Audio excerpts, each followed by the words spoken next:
So it's 4 o'clock in the afternoon. You know what time it is. It is time to hear something good. And if you look across the screen, you can already tell that beaming smile from my friend Cindy Metzler is going to be fantastic. I'm so excited. Cindy and I know each other years, way back, way back. Right? Way back, early days of On the Ball, when she was working with Reem and I was working with Coachula, and we met and we've been friends ever since. We're involved in so much. She is the president of O Media. We have worked together on a zillion projects. She is the person responsible for getting me to work and present on the Tedx stage, which was a thrill for me. So she's full of knowledge, full of good stuff. Welcome to Tell Me Something Good. It's your chance, Cindy. Go. Thank you, Steve. I'm so excited to be here, and I'm so excited to be here with you. And we go way back, and I feel like I'm sitting here with a friend, and I am. So it's what it is. It's so cool, isn't it? It's awesome. And yeah, we worked together with when I worked with Reem, and Don Shula was our spokesperson, and I know you managed him for a while with a couple of the celebrity golf tournaments. And yeah, that was a lot of fun. We had a lot of fun together. And yeah, so right now there's lots of exciting things. Tedx Boca Raton has been announced as far as which is, that was where you spoke last year. Yeah, it was amazing. That's a year ago already. That is crazy. Yeah. Wow. That in addition to 1,000 other things in your title, you have that Tedx brand, which I think is incredible. And I was really, really happy to get you involved in that. And you did amazing. So yeah, that was a thrill. Yeah. So you know what's an interesting place to start? I don't think people understand what those events are, number one, and more importantly, and I get asked this all the time, how do I get the opportunity? Is there something I could do? Is there someone I should talk to? So what a great place to start. We'll get to all of the cool media projects that you're working on, and you're very innovative and creative, and I love working with you on that stuff. But why don't we start with TEDx, because that is really good. Absolutely. So yeah, a lot of people reach out to me about TEDx, and we have a really big event in Boca at FAU. Actually, the date for the next one is April 3rd of 2021. So we're putting it off just because of everything going on. And we spoke to Ted, the parent company, and it kind of made sense this year. But we are moving it to Meisner Park, which is outside, which I think will be really cool too. Wow. Yeah, and they can host up to 2,000. We usually have about 1,000 to 1,300 people at the main events, and then we have the TEDx Salon events, which is about 300 people, which is also, those are pretty large events as well. So I would recommend, there's TEDx events everywhere. So you can go to TED.com. You can find out based on your zip code where there's a TED event in your area. So many people want information about TEDx. I've actually been speaking a lot about how to get involved in TEDx. But what I would recommend is reach out to someone that's either been a speaker or someone that's an organizer and just pick their brain. There's so many videos also regarding guidelines for speakers. So one thing that I would really recommend if you want to be a speaker is do your research. I always say start with that. Like make sure that you're when you submit, because we get lots and lots of submissions. You want to make sure that when you submit that you're following the guidelines, because TED is really, really specific about everything, the logo color, the guidelines, every little thing that we do. So if you don't follow the guidelines, we get over 150 submissions. And sadly, there's so many people that are amazing, but they don't follow the guidelines. So then we have to pass over them. So that's one thing. And then if you do get passed over, try another event, maybe in a area that's near where you are, or potentially volunteer for the TEDx event. Like we have literally 100 volunteers for our event because it's so massive. And there's so many moving parts to it, with the video, with the marketing, with the PR, and logistics. So we always need volunteers and help. And TEDx is a lot of people don't know this, but the organizers and all the people on the committee, nobody gets paid to be involved with TEDx. So it's something that you do as a labor of love. And it's, for me, a big passion project. And I've got to meet some incredible people. I've also been able to curate a lot of amazing speakers, you being one of them. So, thank you. yeah. So that's one of the things I would recommend is definitely doing research and try to reach out and connect. And obviously with LinkedIn and so many different channels now, you can easily identify TEDx speakers and organizers and reach out to them and pick their brain. I can tell you firsthand that the difference before I was anointed a TEDx speaker and after, the credibility that came. Now, obviously, once you get the opportunity, you have to have good content. But that opportunity alone, I practiced. I had to be within the guidelines, the minutes, and all of the things. But once I did it, really escalated my career, because you join a list of others who have done that, who are leaving their thoughts behind. And you served me a fastball. You asked me to talk about social media and whether it was cluttered or overdone. And so I love. Yeah, that was our theme for that one, was communication overload. So yeah, and I loved it. I loved it. I'm very rarely nervous. I can't really remember getting on stage being nervous, but I will tell you, the hour before I got on that stage, I was shitting in my pants. Well, the cool thing about TEDx is, like you said, it's a brand that you want to be, aligned with. It's a legacy piece. I always like to say it's a legacy piece. So it's something that you can really, it's a feather in your cap, but it is definitely, it's very hard to get up there and know that this is going to be something that will linger and last for a really long time, hopefully forever, on the internet. So yeah, it is something that most TEDx speakers spend a lot of time working with coaches, just preparing and getting ready. And yeah, it's something that it has to be a passion for the person as well. Love it. So I'm going to switch gears, because I know you to be incredibly philanthropic. It's one of the things I admire about you. It's one of the things I write in my book, that I think we're here, to give back. So we've been involved in a bunch of charity projects. Talk to us a little bit about some of the charity projects you're involved in now, and then I want to hear about some of the current business adventures. I know you and your husband are now in the sign business, and so there's so much good going on. I can't wait to hear it all. So many good things. Yeah. And by the way, I have to give you a shout out, because I just remember when you had On the Ball, the agency, I would always get your holiday cards, and they were amazing. I mean, so clever, like literally the top agencies in New York, Madison Avenue I just feel like the content. And so I just always admired when I got it, and I thought, oh my gosh, nail on the head again, just so clever. And Thank you. yeah, and you are great at branding, and as a marketer, I obviously appreciate that. Anyone who has a flair, I like to keep an eye on, and I admire and follow and watch. And yeah, so that's exciting. But yeah, so my husband and I, in February, at the end of February, right before COVID struck, we purchased a Signorama, and we thought it would be a great add-on to my business. So I've been in marketing and PR for 20 years plus. And so being in the sign business, we thought would be a great opportunity, because a lot of my clients already, they need signs for their business. I mean, it is one of those business, thankfully, with COVID and even a potential recession, people need signs. I mean, now trade shows are not as popular, obviously, as they were, but we're looking at, different types of things, and people still need open for business signs and things like that. So that's been really exciting and keeping us busy. And then I have a lot of clients in the HVAC space, fortunately, from back in the day, like you were talking about with when I worked with Coach Shula and you.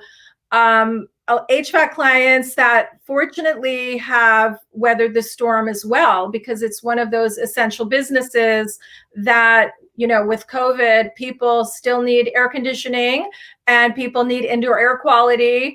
And so fortunately, those clients have been steady. But of course, like any other business right now, you have to pivot a little bit and adjust to the environment. So I've had clients in restaurant and also travel that have, pivoted and created some alternate opportunities right now until things get a little bit better and people start to travel a little more. So yeah, it's about creativity, right? Yeah, you know what? And that, I think you've been great at that all along. So no surprise. What have you learned about yourself during this crazy pandemic? You're a mother, you're an entrepreneur. I mean, you wear a lot of hats. You're, like I said, a philanthropist. You're involved in so much. You're involved in your kids' school. What has this taught you? What major takeaways can you share with the audience about perseverance, about anything? Because that's one of the things I think that I admire about you is you're always smiling, always moving forward. Look at that. You too. You've got that positive energy, and you're always on. And I love it. So one thing that I think is a huge takeaway with everything going on is just collaboration and your network. So, without your network, I've always been like you, similar, a connector, and not a connector because I'm trying to get something from people. I authentically, like if I go to a presentation, for example, and this is how sometimes I've curated with Eric, who owns the license for Tedx Boca Raton. He and I work closely on this. I'll go to a speaking engagement sometimes and go up to the speaker after and talk to them about potentially being a speaker for Tedx Boca Raton and invite them to submit.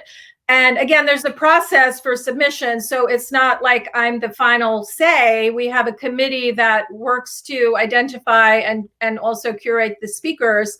But I do think that I'm always looking for unique opportunities and identifying things where I can help people and give them opportunities and open doors. And that's really come back to me in many, many ways. So, and again, like you, I'm not looking for anything in return, but the passion that I think that I have inside is that I really want to be able to use the platform, whether it's TEDx or through marketing or press, or through what I'm doing now is creating some virtual panel discussions with thought leaders and TEDx speakers. And we actually have one on Thursday about perfectionism, and an amazing woman, Dr. Margaret Rutherford, who wrote a book called Perfectly Hidden Depression. And the theme of this workshop is called Perfectionism Meets Pandemic. And I think so many of us relate to just kind of juggling so much, having a lot going on. And a lot of the thought leaders that I follow, I mean, some of us get stuck in that it has to be perfect. It has to be perfect. And sometimes it's like, you know what, you just got to dive in and you got to do it. And especially having been like you, similar, a marketer for so many years, when you do something, you want to do it right. But I think one of the key takeaways is that, leaning on your network and having that, those people around you that you can rely on and they can rely on you, and collaborating. So, and of course, growing that. I mean, so many people now are thirsting for information. They're thirsting for relationships. But I also think having that authenticity, and I know it's an overused word, but I really believe that it's obvious if you're just, I want to connect with you because I want to be a speaker at Tedx Boca Raton versus, I want to learn about what you do. And, it's really the long game, it's like, I want to tell me how I can research and what I can do if that's what your goal is, to be a speaker. So I'm so happy you brought that word up, because sort of in the middle of our conversation in my head, I was going, you're an amazing collaborator. I mean, if I were to describe you and all of the time we've worked together, there are those people that when the phone rings or whatever, your name lights up. It's like, oh, cool, what's going on with Cindy? And there's other people that you see them when they light up and you go, oh, like, right. What do they get? No, it's the background. When I see Steve, it's like, okay, I can get that right now. Drop what you're doing.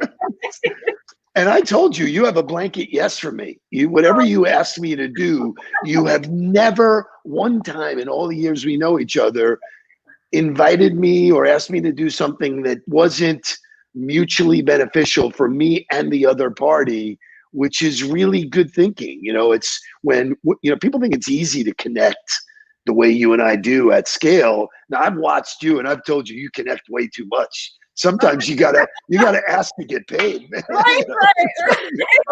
You're really good. You can't give it all away. Right. Yes. I probably need a mentor for that. And I've told you, I would sit co-pilot with you and say, no. Now this is what I do for a living, So It's funny because you use the word pick your brain. And I try and tell people when they ask me that, they're usually looking for something for free. So it's like, wait a minute. Are you willing to pay me? Because if you're willing to pay me and I decide to give it to you, that's a whole nother conversation. Right, exactly. Right. So you crack me up. So in addition to the HVAC people, which I would imagine their business with air quality must be going crazy. Aren't people looking at air quality within their homes, within their restaurants? Can you give us some insight into that? Oh yeah, that's a huge niche right now. People want to be educated about indoor air quality, and there's lots of different products and tools and things that people are searching for, obviously. And even if it's not specific to indoor air quality, people want and recognize the value of, just their homes, and they're in their homes more than anywhere else right now. And they want to make sure their homes are germ-free as much as possible. So keeping that air circulating. So yeah, they're leaning on HVAC professionals, indoor air quality experts. And I have a few clients in that space that are amazing and doing incredibly well. And waiting list for products and things of that nature. Isn't that crazy? Wow. Yeah. It's so funny. It reminds me every time I've had an HVAC related question or client opportunity, all I do is say, here it is, Cindy, and you've run with it. And so I hope the people that you work with are grateful for you, because you're as good a spokesperson for that industry and the clients that you deal with as anybody else. Again, like you, I try to put that strategic hat on and say, how can these people benefit each other? So, and if they're my client, I want to provide added value and help them. So I think it's all hopefully a win-win for everyone. And and I'm also doing this, which goes to the virtual panel discussions. And we've talked to this a while ago, and I have a small network of women involved in the Sisterhood for Success initiative. And now we're growing and broadening, and we have quite a few women that are involved in it. And these are the panel discussions that are going to be part of it. So there'll be virtual events that women can be part of. I mean, it's not only going to be women, but it is a network where women support women and help each other. And and that's something that I'm obviously very, very passionate about as well. And I have fortunately been able to connect with some incredible women and men through Tedx as well. I mean, we've had some incredible speakers, my contacts, Eric's contacts, and then of course, people that submit that I've become friends with and generated relationships with, and stories that are really, really moving. I mean, we've had someone from Disney and NASA and MIT, and we had a woman, Cece, who was a Marine, and she ended up going to prison. She spoke about this on the stage, and now she helps people reduce the recidivism rate in prison. She goes back to prison and she speaks to all prisoners. She's phenomenal. So there's so many people that are impactful, and that's, again, something I'm so passionate about. If someone has something really valuable to share, we want to be able to share it. Everybody has something valuable to share, but if there's a way that I can help them, then that's one of the things I'm really passionate about. I love it. So in our closing minute, Is it okay that people reach out directly? How do they find you? Who should be calling you? This is your chance to not only tell us something good, but receive something good. Sure. You know, So who should be talking to you? Who do you want as clients? All that kind of stuff. we talked, yeah, about a lot of different things. Well, I also do press, so I generate press for clients. And we didn't get to mention, when you mentioned philanthropy, I'm on the board with cystic fibrosis, and you've done a lot for CF locally too. And Mark, actually, I think tomorrow night he's doing a LinkedIn event for them. So I'm very passionate about supporting CF, especially now with COVID, because the rest of us who have to wear masks and be careful, people with CF has lung conditions, so they're like high risk. So it's a whole new world for them. So anyway, so that's something that I'm passionate about. I'd love to connect with people on LinkedIn. So reach out to me on LinkedIn. You can also visit my website, ommmedia.com. And you can also find me at the Sisterhood for Success Facebook page. So lots of different areas, and LinkedIn is so great. Obviously, you are a big LinkedIn user, fan, and professor, I like to say. So. Well, you're amazing. I knew that this would be a fantastic opportunity to share all the goodness that you bring to the world. So thank you for spending the time with us. I'll do everything in my power to push my entire audience this way. And just know that with these panels and whatever it is, you have an open yes from Steve Nudelberg to do whatever you ask me to do. Thank you. Mwah. Yeah. And tell Michelle hi. And we have to, one of these days, right, we have to have virtual drinks, if nothing else, right? That would be amazing. Actually, you know what? We're starting to go out a little bit. We're going out outdoors, supporting some of the West Palm Beach and Palm Beach restaurants. And it's really kind of nice. It's a little hot, but I haven't worn pants in 6 months. So nothing wrong with that, right?